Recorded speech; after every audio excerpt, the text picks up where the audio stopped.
Bismillah.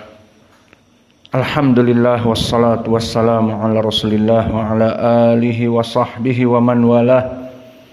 Wa ashhadu an la ilaha illallah wahdahu la syarikalah wa ashhadu anna Muhammadan abduhu wa rasuluh, amma ba'd. Alhamdulillah fi hadzal yaum ba'dal fajr yaumus sabt khamis ashar min syahri Februari 2025 muwafiq sadis asar min syahri Sya'ban 1446. Maka kita masih dalam kenikmatan Allah, di mana Allah memberikan kemudahan kepada kita untuk melaksanakan sholat malam, kemudian melaksanakan sholat sunnah sebelum fajar, kemudian sholat fajar berjamaah, kemudian melaksanakan durus, kajian, halaqatul ilm, menuntut ilmu, ibadah yang sangat agung yang diwajibkan oleh Nabi kita. Talabul ilm faridatun ala kulli muslim, menuntut ilmu itu adalah wajib bagi seluruh kaum muslimin. Hadis yang sahih li ghairi.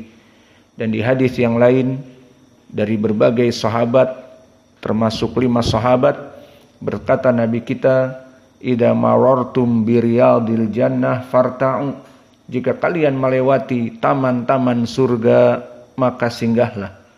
Kila, maka dikatakan oleh para sahabat, wa mariyadul jannah, apa itu taman-taman surga yang engkau perintahkan agar kita singgah padanya?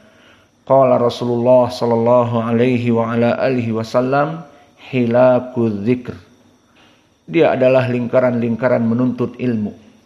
Maka alhamdulillah Allah mudahkan kepada kita untuk melaksanakan ibadah kepadanya, dan ini taufik yang besar dari Allah dan hidayah yang agung dari Allah. Berapa dari manusia tidak diberikan kenikmatan seperti ini, meskipun masjid itu dekat misalnya dengan rumahnya, ataupun masjid itu jalannya sangat mulus, namun hatinya yang disempitkan oleh Allah sehingga susah untuk mendatangi masjid. Maka alhamdulillah dengan mudah Allah memberikan kepada kita untuk selalu menuntut ilmu dan selalu melaksanakan kewajiban-kewajibannya dari salat berjamaah dan yang lainnya.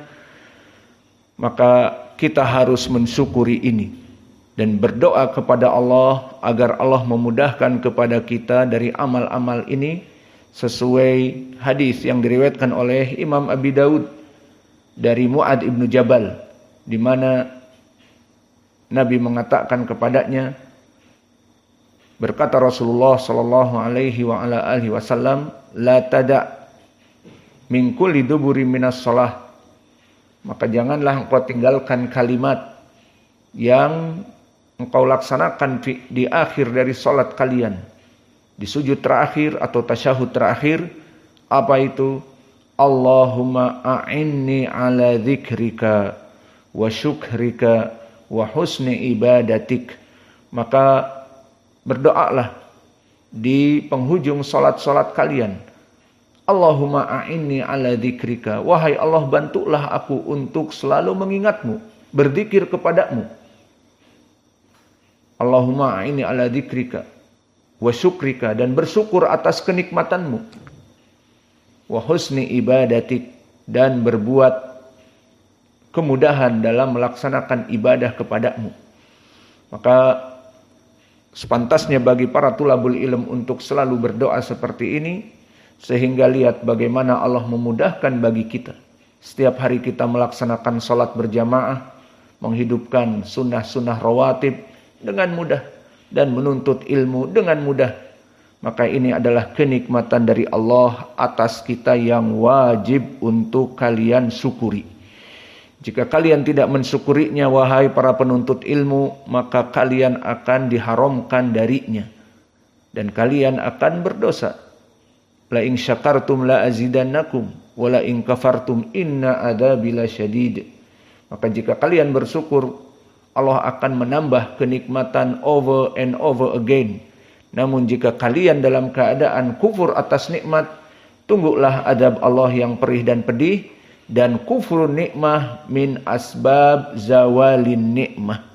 Kufur kepada kenikmatan Allah. Allah memberikan kepada kita rumah yang baik, memberikan kepada kita pelajaran yang baik, memberikan kepada kita masjid yang baik, bisa melaksanakan sunnah-sunnah.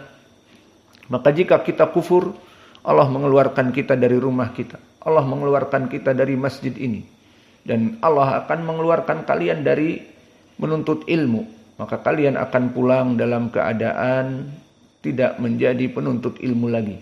Maka syukuri nikmat ini, barakallahu fikum. Adapun pelajaran kita pada hari ini, kita masuk kepada tafsir dari surat At-Tariq, yang mana kita masuk kepada ayat yang pertama. A'udzu billahi minasyaitonir rajim min hamzihi wa nafthihi wa nafthihi. Bismillahirrahmanirrahim. Was-samaa'i wat-tariq. Maka di ayat yang pertama ini tadi saya baca dengan qiraah Hafs an Asim, dan senada dan qiraahnya sama dengan qiraah Ibnu Amir Asy-Syami dan juga Ya'qub Al-Hadrami dan jumhur yang lainnya. Kecuali berbeda di sini Hamzah Az-Zayyat dan juga qiraah Warsh an-Nafi'. Maka bagi mereka berdua dibaca dalam keadaan al-isba'. Maka di sini dibaca dalam keadaan 6. Was-samaa'i wat-tariq. Adapun pembahasan yang kita bahas tadi di ilmu qiraah, insyaallah nanti akan datang pembahasannya. Adapun dari segi ilmu tafsir, maka bagaimana kita bisa menerjemahkan dengan baik dan benar? Maka dengan mengi'rabnya. Maka ilmu i'rab, ilmu yang sangat penting, dan ini dipelajari di pelajaran yang telah kita lewati dan masih kita berjalan padanya, syarah dari matan Al-Ajrumiyah dan juga ilmu sarf. Maka di sini was-samaa'i, i'rabnya waw di sini adalah harful qasam wal jar. Maka harful qasam dari segi makna bahwa Allah bersumpah dengan as-sama. Dan yang kedua dari segi i'rab, waw di sini juga harful jar. Maka dia berfungsi sebagai al-qasam, bersumpah, dan berfungsi juga yang kedua sebagai harfi jar, yang maknanya as-sama harus majrur. Maka dibacalah was-samaa'i kasrah karena dia majrur. Maka waw di sini harfu jar wa harfu qasam. Tinggal permasalahan loh, Allah kok bersumpah dengan makhluknya? Kita jawab, emangnya kenapa? Maka di sini Allah bersumpah dengan makhluk, Allah yang menciptakan makhluk. Maka bahkan di sini Allah bersumpah dengan was-samaa'i, dan demi langit, wat-tariq, dan demi bintang-bintang yang sangat besar. At-Tariq itu bintang yang sangat besar. Maka di dalam ayat ini Allah bersumpah dengan dua makhluk yang besar. Makhluk yang pertama as-sama, dan makhluk yang kedua an-nujum atau at-tariq, bintang-bintang kejora yang besar. Maka di dalam ayat ini dimulai dengan Allah bersumpah dengan dua makhluk-makhluk yang besar. Maka di sini menunjukkan pertama keagungan dari dua makhluk ini, dan yang kedua tentunya kembali kepada zat pencipta, Maka menunjukkan ala adimi kudrati khaliqihima. Maka menunjukkan kepada kudratillah, Allah yang menciptakan keduanya. Dan begitupun bagaimana hukumnya di sini Allah bersumpah dengan makhluk. Untuk Allah sendiri, Dia yang menciptakan langit dan bintang-bintang besar kejora, maka bagi Dia seperti di dalam ayat yang terdahulu di surat Al-Buruj apa? Fa'alul lima yurid. Maka Allah itu fa'alun lima yurid. Dia berkehendak, Dia berkeinginan, apa yang Dia inginkan bebas. Tidak ada yang menahannya, tidak ada yang melarangnya, bahkan tidak ada yang memeriksanya, menahannya, memenjarakannya, tidak ada. Maka Allah fa'alun lima yurid, dan fa'alun ala wazn fa'alun, seperti maknanya yang sangat mudah bagi Allah untuk berbuat sesuatu. Seperti seorang dikatakan kadzib, berdusta jika satu kali, dua kali berdusta. Namun ala wazn fa'al, jika dia mudah lisannya sedikit-sedikit berdusta, wallah ana kada, wallah ana kada, maka berdusta dengan lafaz wallah. Maka akhirnya dia dilaqabi dengan apa? Fa'alun, ay kadzabun ala wazn fa'al. Maka wazn fa'al sighah mubalaghah. Maka di sini kembali kepada permasalahan was-sama'i. Allah bersumpah dengan as-sama, langit, wat-tariq, dan juga di sini wawu atifah. Maksudnya dan bersumpah juga dengan at-tariq, bintang yang sangat besar, yang sangat jelas. Maka di sini bebas bagi Allah fa'alun lima yurid, bersumpah dengan makhluknya tidak apa-apa, bahkan menjadikan kedua makhluk yang besar ini menjadi kehormatan baginya karena Allah bersumpah dengannya. Dan yang kedua, menjadi pendalilan bahwa agungnya Allah yang bersumpah dengan makhluk ciptaannya yang besar. Dan di sini masalah dari segi akidah. Maka kalau Allah bersumpah dengan makhluknya, bolehkah kita bersumpah dengan makhluk ciptaan Allah? Jawabnya tidak boleh. Karena telah datang hadis larangannya muttafaqun alaih dari Ibnu Umar. Berkata Rasulullah sallallahu alaihi wa ala alihi wasallam, la tahlifu bi abaikum wa in kunta halifan falyahlif billah. Janganlah kalian bersumpah dengan bapak-bapak kalian. Maka jika kalian bersumpah, bersumpahlah dengan nama Allah. Maka di pelajaran akidah kita ahli sunnah wal jamaah, tidak boleh seseorang bersumpah dengan nama kecuali Allah Jalla wa'ala dan sifatnya. Seperti wallahi dengan wawu half ataupun qasam, atau billahi atau tallahi. Maka dengan lafaz tadi kita bersumpah. Namun boleh juga dengan sifatnya, boleh.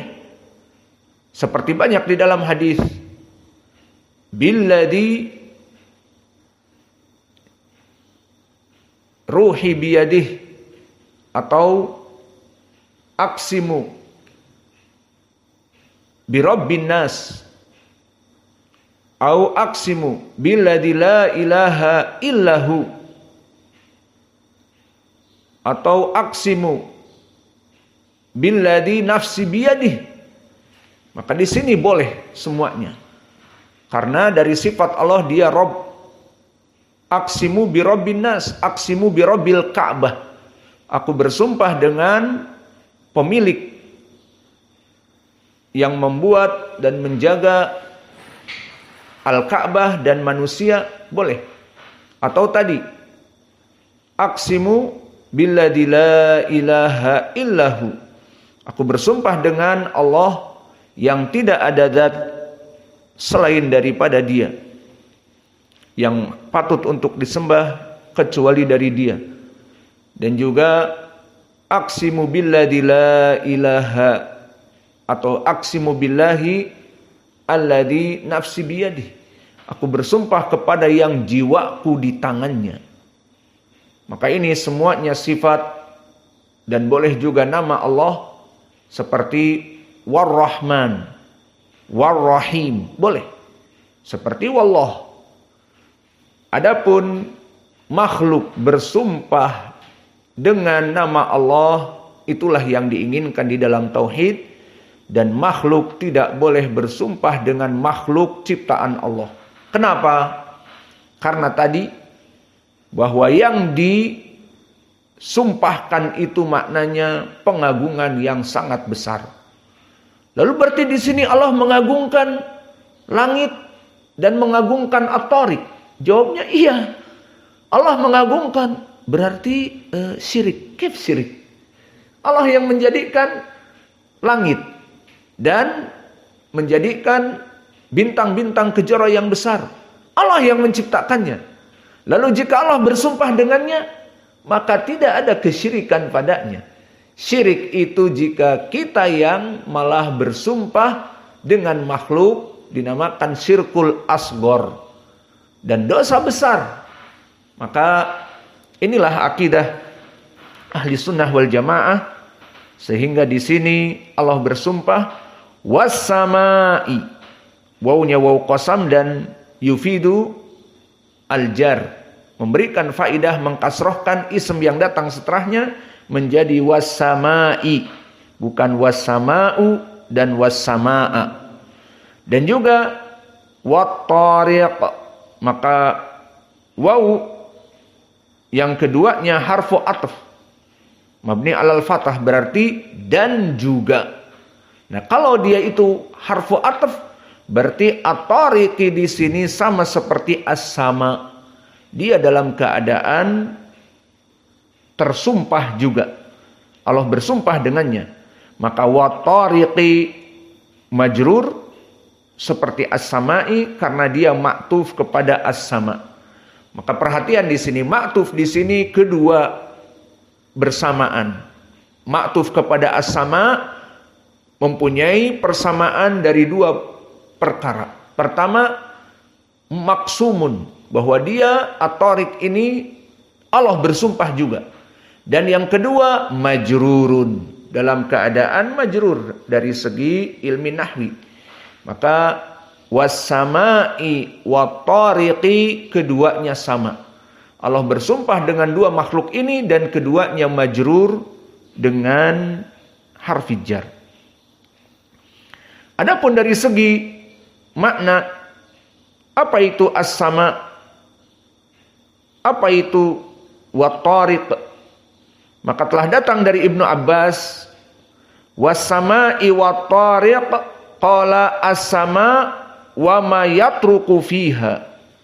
Maka dia adalah langit dan apa-apa yang yatruku fiha.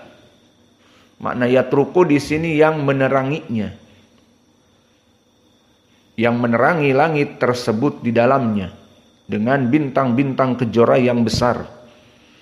At-Thariq, bintang yang besar, bukan hanya bintang-bintang kecil di langit yang biru, sangat banyak, dan seterusnya. Maka di sini tafsir dari Ibnu Abbas dalam keadaan sanadnya dhaif, dikarenakan dari silsilah al-Aufiyin. Haddatsani Muhammad bin Sa'ad qala haddatsani abi qala haddatsani ammi qala haddatsani abi an abihi an Ibni Abbas. Ini dia silsilah al-Aufiyin. Semuanya an abi, an ammi dan seterusnya. Sanadnya dhaif. Lalu apakah ada tafsir yang sahih? Naam, ada. Tafsir dari Qatadah datang dari berbagai jalan.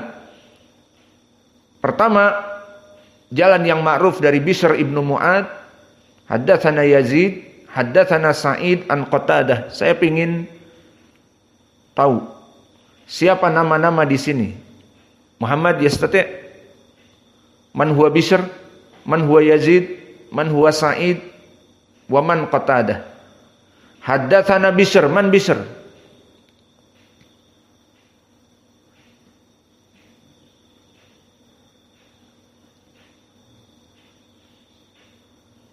Daiman hakada.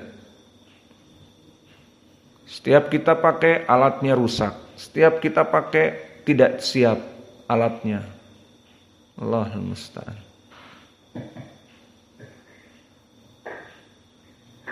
Man huwa Bishr? Bishr bin Mu'ad. Mahaluh? Siqah, taib.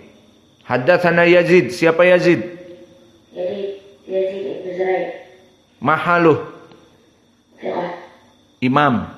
Di atas dari thiqah. Haddatsana Sa'id. Man huwa Sa'id? Sa'id ibn Jubair. Hah? Sa'id Ibn Abi Arubah. Ibnu Abi Arubah, bukan Sa'id al-Bandunji. An Qatadah, man Qatadah? Wa mahalu Sa'id? Bagaimana kedudukan Sa'id? Siqah. Huwa imam arfa minas thiqah. Anta Abu Hatim pelit untuk mentautsik. An Qatadah, man Qatadah? Qatadah ibn Di'amah. Taib. Maka sanad ini sahih kepada Qatadah, Bishr ibnu Mu'ad, Yazid ibnu Zurai, haddatsana Sa'id ibnu Abi Arubah an Qatadah. Was sama'i wat tariq wa ma adraka ma tariq, berkata Qatadah, tariqun yatruku bil lail wa yakhfa bin nahar. Maka dia itu cahaya yang menerangi di malam hari. Wa yakhfa bin nahar, dan dia itu di siang hari hilang. Antum lihat tidak rembulan, afwan, bintang-bintang di siang hari? Tidak terlihat. Karena cahaya mentari lebih terang. Dan begitu pun datang dari Qatadah juga. Man yujib? Abdurrahman tastati' Abu Hudzaifah. Sanad ila Qatadah al-Anman. Haddatsana Ibnu Abdul A'la, haddatsana Ibnu Tsaur an Ma'mar an Qatadah. Yallah, siapa sanadnya? Anta Hudzaifah. Haddatsana Ibnu Abdul A'la man? Yunus ibn Abdul A'la. Min aina? Yunus, dari mana dia? As-Sadafi. Aywa, As-Sadafi dari mana? Dari Mesir, Al-Misri. Haddatsana Ibnu Tsaur, anaknya Banteng. Ibnu Tsaur, Muhammad Ibnu Tsaur, wa huwa As-San'ani Al-Yamani, an Ma'mar. Ma'mar Ibnu Rashid Al-Azdi dari mana? Wa huwa asluhu min Basrah, kemudian tinggal di Yaman, mengajar di Yaman. An Qatadah dari Basrah. Fi qawlihi wat tariq qala zuhurun nujum yaqulu yatrukuka lailan. Maka zuhurun nujum itu dinamakan dengan at-tariq. Dia adalah bintang kejora yang besar, yang jelas. Dan Arab mengatakan yatrukuka lailan. Maka ini istilah lain. Taraka yatruku bimakna mengetuk. Maka para pembegal, para perampok, yatrukuka lailan, dia akan mengetuk pintumu. Maka diketuk pintu, jika tidak ada orang dia akan masuk. Namun jika diketuk pintu kemudian ada orang, mungkin dia masuk atau mungkin dia tidak mau masuk, takut ketahuan. Al-muhim, kalimat yang lain yatrukuka lailan indal Arab Dan ini bukan tafsirnya di sini. Maknanya yatrukuka adalah mengetuk pintumu lailan di malam hari. Dan ini telah datang lafaz hadis seperti ini. Datang muttafaqun alaih dari Jabir ibni Abdullah. Nahan Nabi sallallahu alaihi wa ala alihi wasallam an yatruqa ahlahu lailan. Bahwa Nabi melarang bagi orang-orang yang safar bersama Nabi, misalnya melaksanakan jihad, kemudian melaksanakan haji atau umroh dan yang lainnya, kemudian pulang ke Madinah dalam keadaan sudah larut malam. Maksudnya sampai ke Madinah sudah jam 12 malam. Maka pada saat itu jam 12 sudah tidak ada orang. Maka Nabi melarang para sahabatnya an yatruqa ahlahu lailan, agar tidak mendatangi masuk ke Madinah dan mengetuk mereka di malam hari. Karena ini akan membuat takut. Dan pada zaman itu memang seperti itu maling-maling. Dia akan mengetuk-ngetuk pintu di malam hari, dan jika kosong dia akan masuk.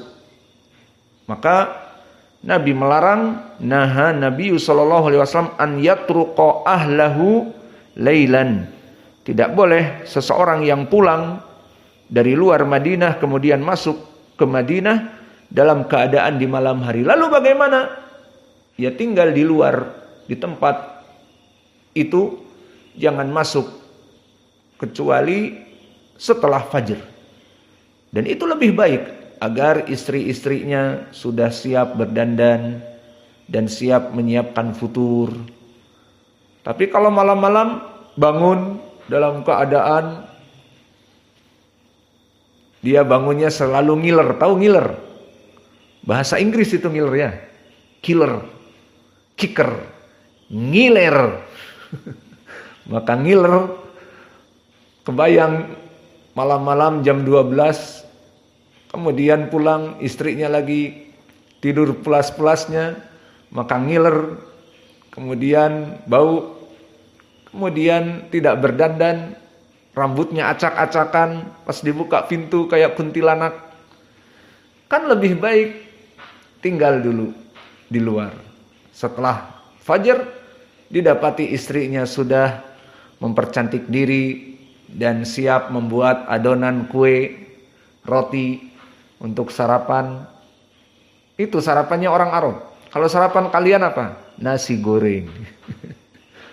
Atau telur ceplok dan seterusnya. Mudah sekali sarapan kalian.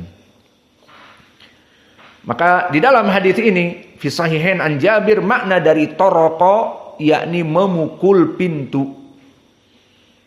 An yatruqa ahlahu lailan, tidak boleh seseorang mengetuk pintu pulang dalam keadaan di malam hari. Di zaman dulu seperti itu tidak boleh. Dan dohirnya di zaman sekarang pun. Tapi di zaman sekarang alhamdulillah sudah ada HP. Bahkan istrinya kalau ditinggal malam mungkin dia akan marah. Dia malah nelpon terus. Bang, udah sampai mana? Ntar dulu dek, bentar lagi. Ayo cepet. Dan seterusnya. Maka udah siap-siap mau malam jam 2, mau malam jam 3, sudah ditunggu. Berbeda dengan zaman dulu. Alhasil ini makna dari yang lain. Toroko bimakna memukul pintu. Maka ada ucapan Arab, taraktul baba hatta kalamatni. Falamma kalamatni kalamatni. Apa maknanya? Taraktul baba hatta kalamatni. Kalamatni yakni membuat tanganku sakit. Falamma kalamatni, di saat tanganku sakit karena memukul-mukul tidak bangun-bangun, kalamatni, barulah dia bangun. Siapa? Udah dari tadi pegel, sakit tangan, baru sekarang kalamatni. Fahim tuh? Taraktul baba, aku mengetuk pintu. Hatta kalamatni, sampai tanganku sakit karena tidak dijawab, tidurnya pulas. Falamma kalamatni, di saat tanganku sakit, kalamatni, barulah dia berkata, ya bang bentar, baru bangun, dan seterusnya. Maka di sini toroko bimakna mengetuk pintu. Ini tafsir datang dari Qatadah dalam keadaan sahih, dan dari Ibni Abbas tadi dhaif, dan juga datang dari Ad-Dhahhak Ibnu Muzahim. Makna at-tariq ay an-nujum. Maka dari Dhahhak Ibnu Muzahim sanadnya telah terdahulu anil Husain sami'tu Aba Mu'ad haddatsana Ubaid sami'tu Ad-Dhahhak. Mahaluh indak ya Rais.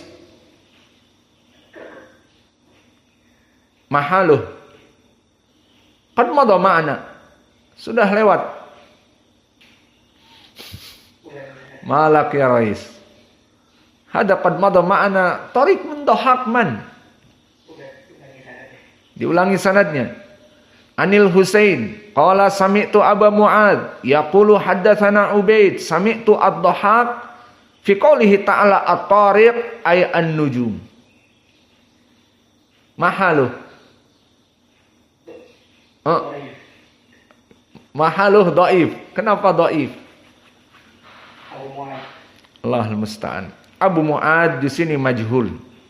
Itu dia sebabnya. Maka inilah ayat yang pertama selesai, sehingga kita simpulkan di ayat yang pertama was-sama'i wat-tariq.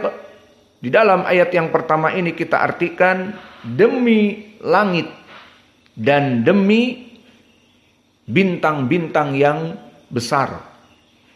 Ini dari segi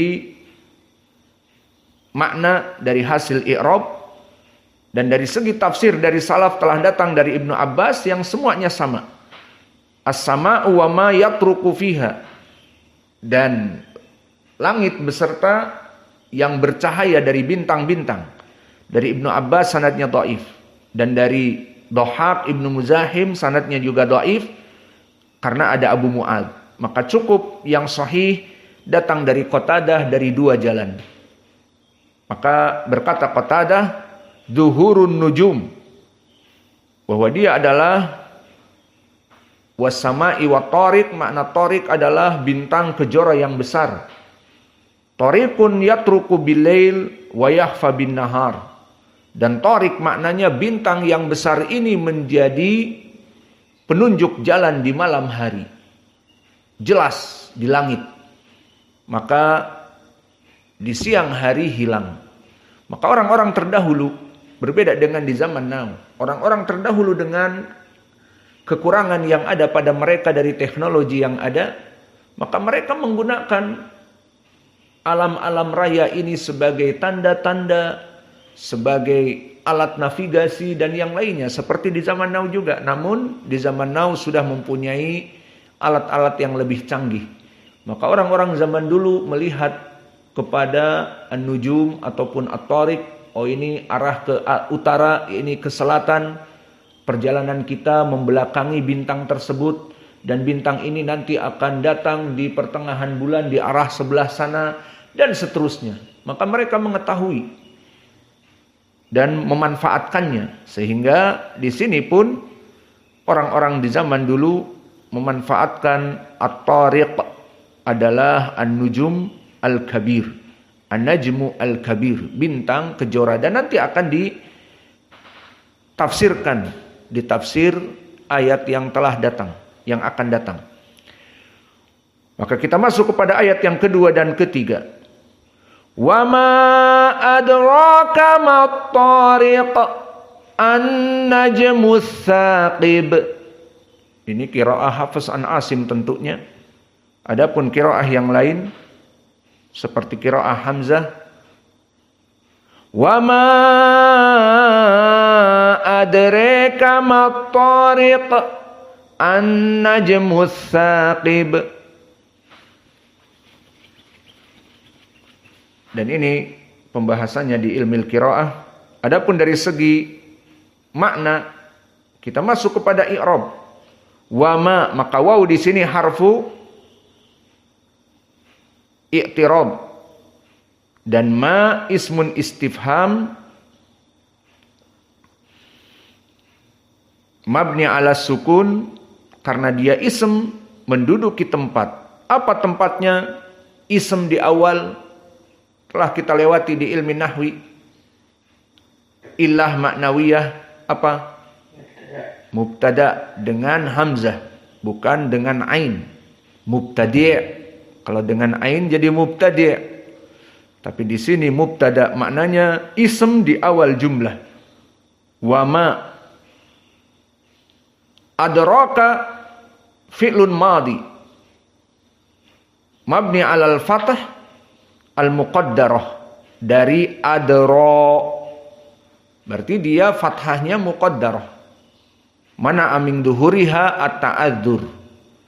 Maka dibaca oleh qiraah seperti Hamzah dan juga qiraah seperti Al-Kisai adreka karena dari adro. Dan ismun maksur di qiraah Al-Kisai dan Hamzah dibaca dalam keadaan al-imalah al-kubra. Adraka, maka mereka tidak bisa membaca fathah adreka.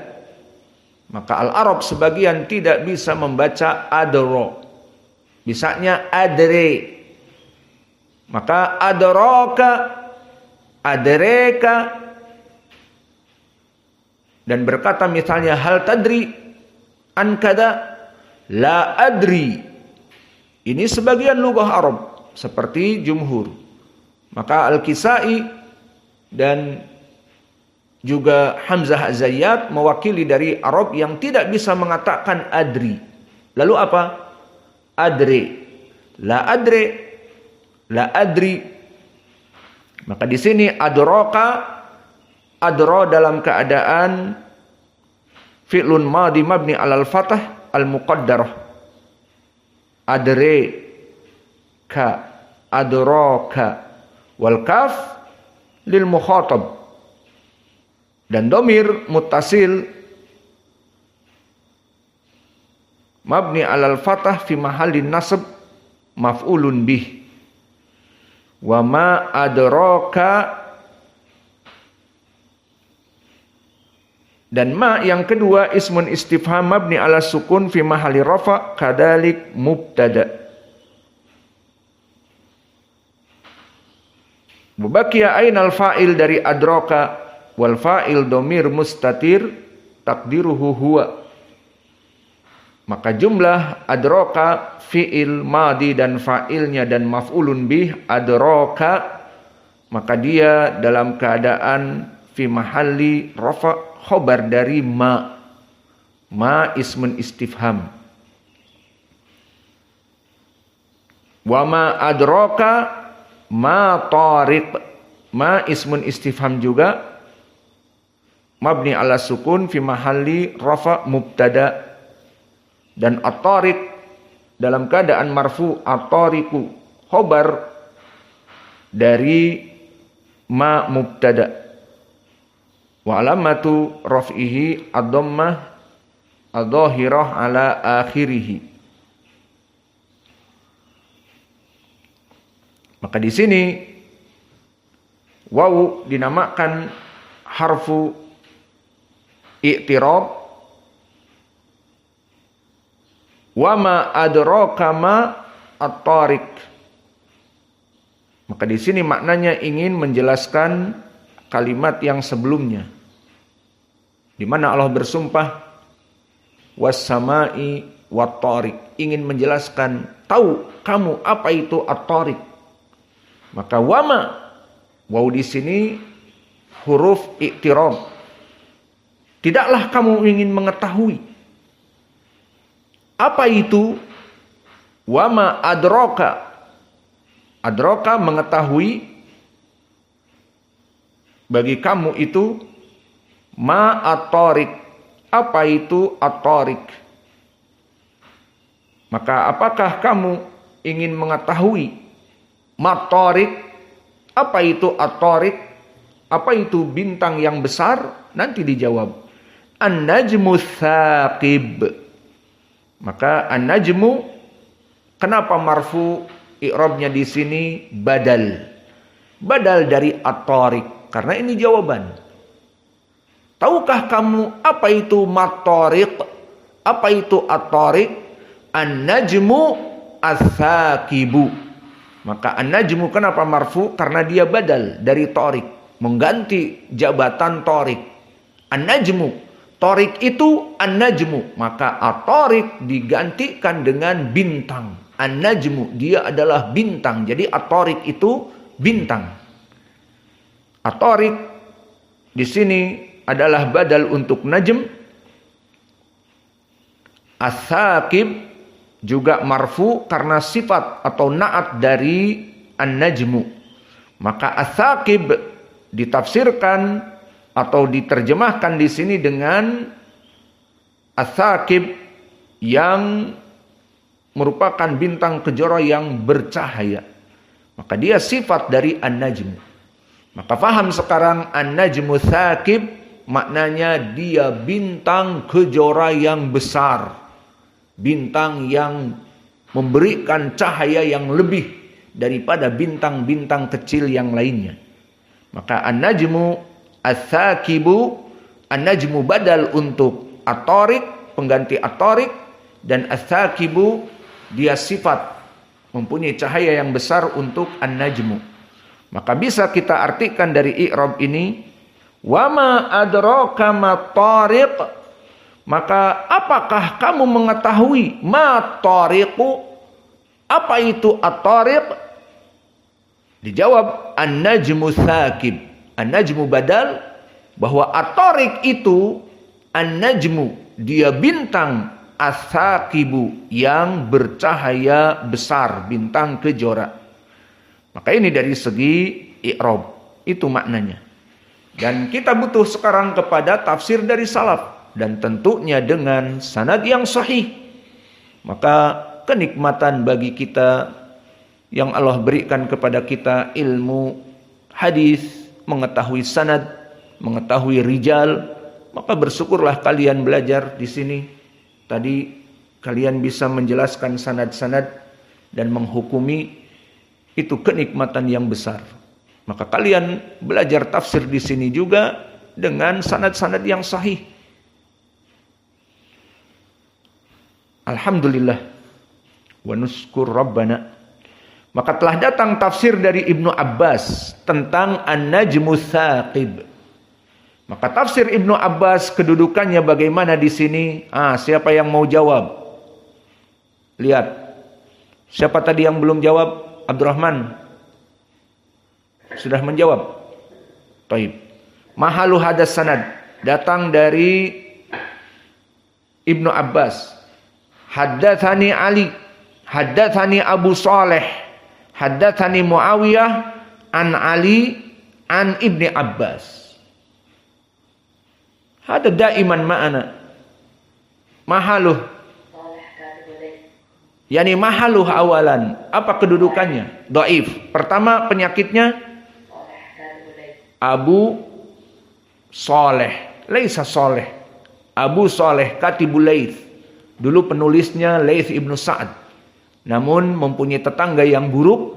Maka tetangganya yang iri dengki kepada Abu Saleh menulis dengan tangannya hadis-hadis yang seperti tulisan Abi Saleh.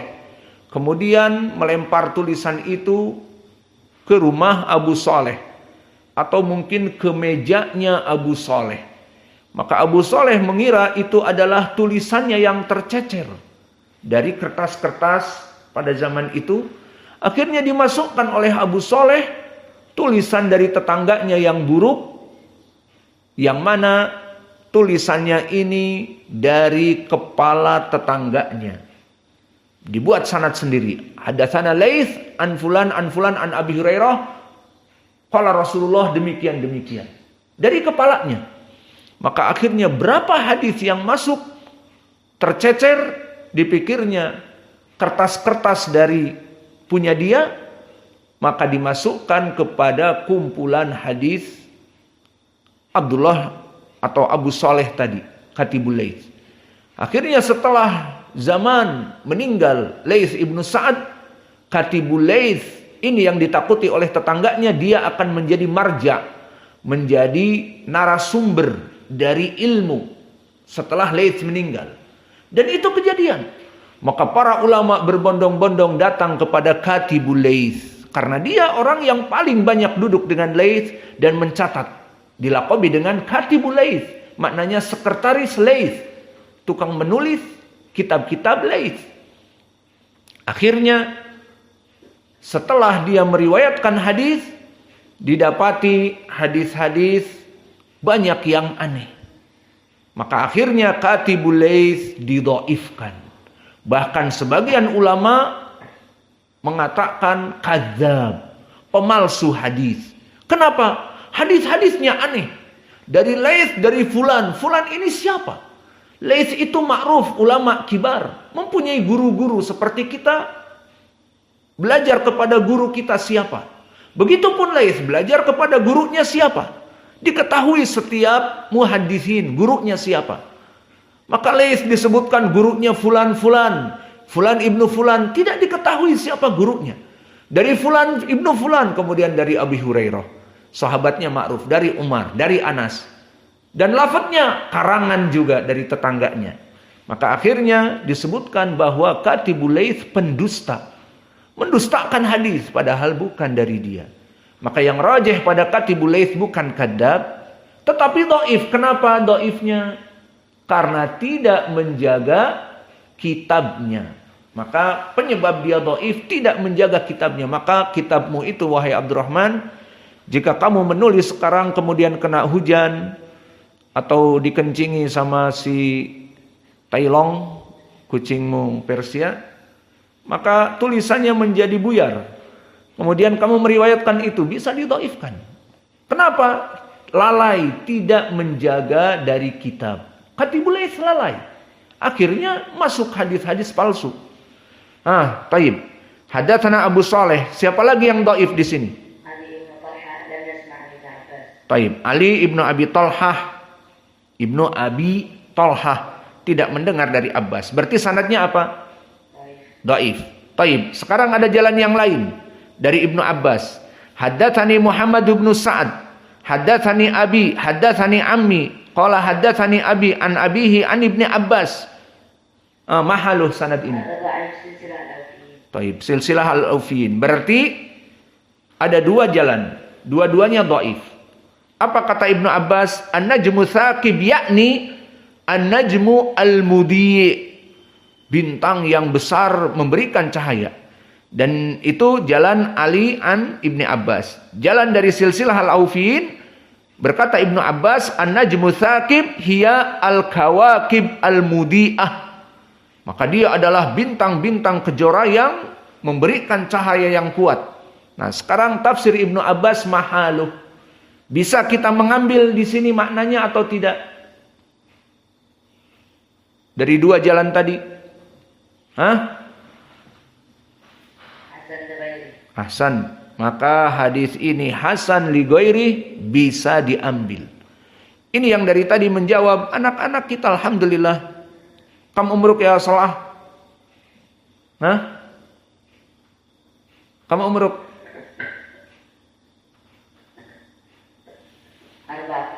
Maka di sini yang menjawab tadi usianya 14 tahun.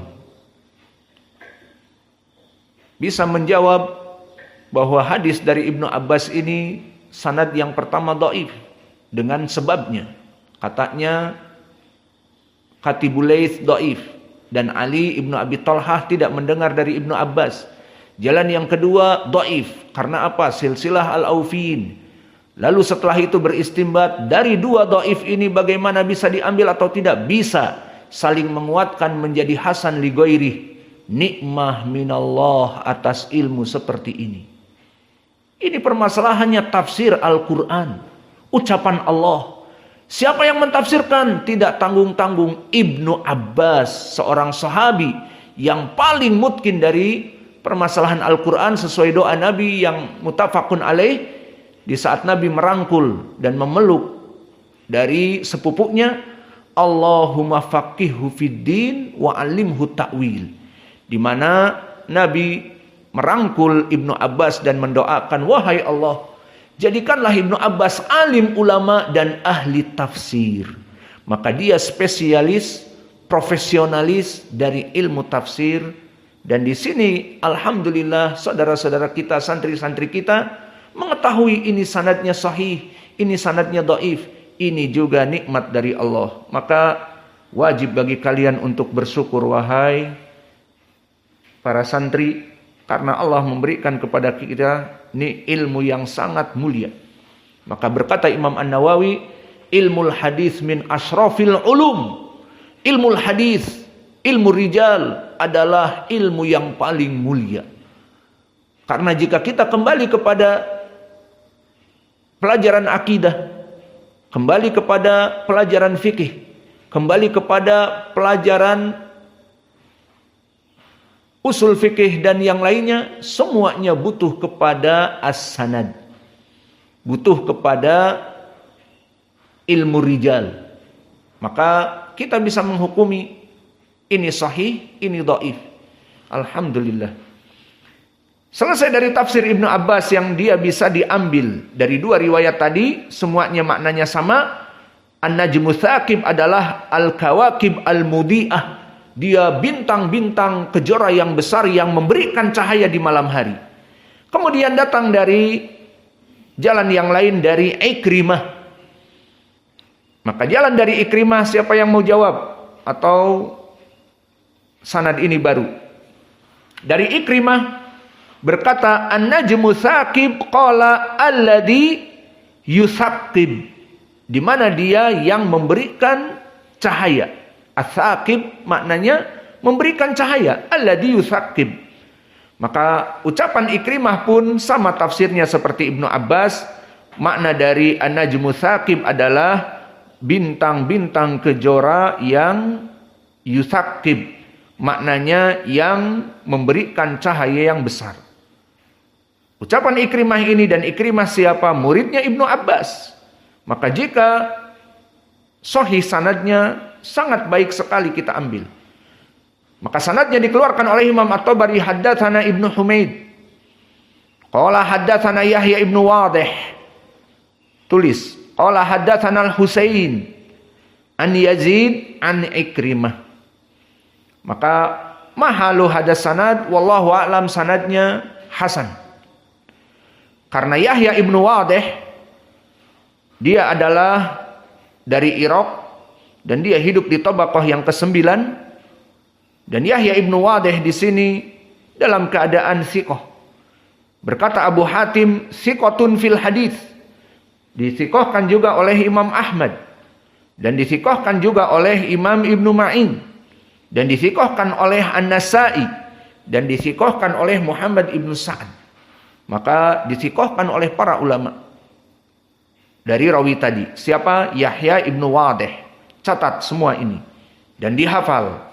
Bersyukur atas ilmu yang Allah berikan kepada kalian. Meriwayatkan dari Al-Husain. Siapa Al-Husain? Al-Husain Ibnu Waqid Al-Marwazi Al-Qadi Al-Qurashi. Dia hidup di Tabaqah As-Sabi'ah. Berarti dia hidup di zaman Itba'ut Tabi'in Al-Kabir. Seperti Imam Malik, Imam Syu'bah. Maka mahaluh Al-Husain Ibnu Waqid Al-Marwazi, rawi yang pas-pasan. Maka disebutkan oleh para ulama seperti Ibu Abu Daud As-Sijistani, penulis kitab Sunan, laisa bihi ba's, bahwa dia pas-pasan. Laisa bihi ba's. Berkata Abu Zur'ah dan Nasa'i, laisa bihi ba's. Dan bahkan Imam Ahmad pun ditanya, bagaimana kedudukan Al-Husain? La ba'sa bihi. Maka lihat 4 ulama, Abu Daud, Abu Zur'ah, An-Nasa'i, Imam Ahmad mengatakan la ba'sa bihi. Dan berkata Muhammad Ibnu Sa'ad, kana hasanul hadis. Maka dia hadisnya hasan. Maka hadis ini kenapa menjadi hasan? Karena Al-Husain Ibnu Waqid tadi. Adapun kedudukan dari Yazid, siapa Yazid? Ditulis Yazid Ibnu Abi Sa'id An-Nahwi Al-Marwazi. Dia telah dithiqahkan oleh para ulama Berkata Abu Zur'ah, Abu Daud, Ibnu Ma'in, An-Nasai, Yazid An-Nahwi thiqah. Dithiqahkan oleh 4. Abu Zur'ah, Abu Daud, Ibnu Ma'in, An-Nasai. Dan bahkan berkata Ad-Darqutni, hasbuk bihi thiqatun wa nabalan. Maka cukuplah kata Darqutni, dia thiqah dan cerdik, pandai. Maka inilah dari sanad ini, berarti sanad ini mahaluh hasan. Maka apa kata Ikrimah tadi? Kata Ikrimah, an-najmu thaqib, an-najmu alladhi yathqabu. Bahwa dia adalah bintang besar yang menerangi di malam hari. Ini dia At-Tariq. Maka sanadnya sahih kepada Ibnu Abbas dan kepada muridnya Ikrimah. Siapa Ikrimah tadi? Murid Ibnu Abbas, yang mana dia bekas budak Ibnu Abbas dibebaskan, maka sanadnya kepada Ikrimah sahih hasan. Dan Ikrimah murid dari Ibnu Abbas. Kemudian datang dari tafsir yang lain. Dari Waraqa Ibnu Umar jami'an an Ibni Abi Najih an Mujahid. Maka sanadnya sahih dari Mujahid. Siapa Mujahid? Muridnya Ibnu Abbas juga. Maka Ibnu Abbas banyak muridnya, na'am. Muridnya Ibnu Abbas banyak. Mujahid ahli tafsir, Ikrimah ahli tafsir. Satu lagi, siapa? Ahlu tafsir dan faqih. Muridnya Ibnu Abbas siapa? Sa'id Ibnu Jubair. Iya. Mana dalil kalau dia muridnya dan termasuk dari murid kesayangannya? Tentang permasalahan poligami. Di saat dia berkata Ibnu Abbas kepada Sa'id Ibnu Jubair, hadis ini di Sahih Al-Bukhari. Ya Sa'id, hal tazawwaj? Qala la. Wahai Sa'id, apakah kamu sudah menikah? Maknanya bisa sudah menikah yang kedua, ketiga. Karena lafadznya seperti itu. Dikatakan la. Qala tazawwaj. Fa inna afdala hadhil ummah aktsaruhum nisaan. Nikahlah banyak, karena sebaik-baiknya laki-laki di dalam Islam ini yang paling banyak istrinya. Jadi laki-laki yang paling banyak istrinya itu lebih baik daripada laki-laki yang jomblo atau laki-laki yang mempunyai satu. Iya. Maka marilah menikah. Maka inilah ucapan dari Ibnu Abbas kepada Sa'id Ibnu Jubair. Maka Sa'id Ibnu Jubair termasuk dari murid Ibnu Abbas. Maka berkata Mujahid dengan sanad yang sahih tadi dari Waraqa, tulis Waraqa jami'an an Ibni Abi Najih an Mujahid. Ini sanad kepada Mujahid. Apa kata Mujahid? An-najmu thaqib alladhi yatawahhaj. Maka makna yatawahhaj? Di dalam juz amma An-Naba, wahaja, sirajan wahaja. Maka sirajan wahaja maknanya memberikan cahaya dan bersinar, itu maknanya wahaja. Begitupun di sini, alladhi yatawahhaj. Maka an-najmu thaqib, bintang besar yang memberikan penerangan yang besar. Maka ini tafsir dari Mujahid yang sahih.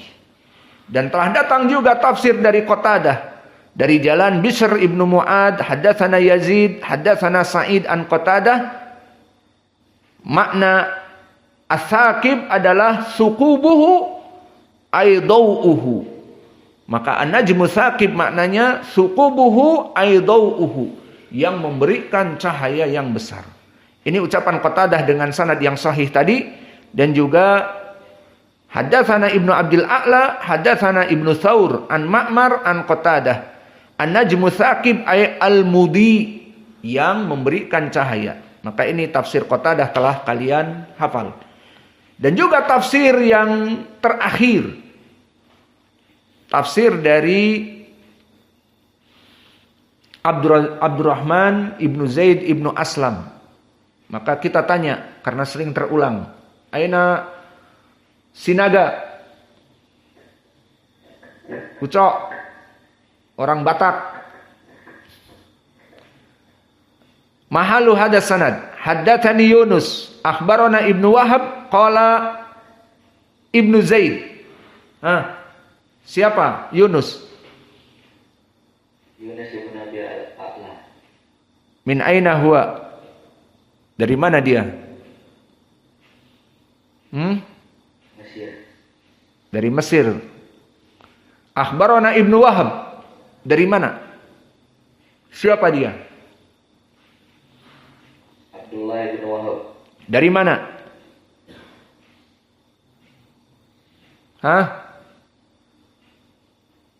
Dari Maryland?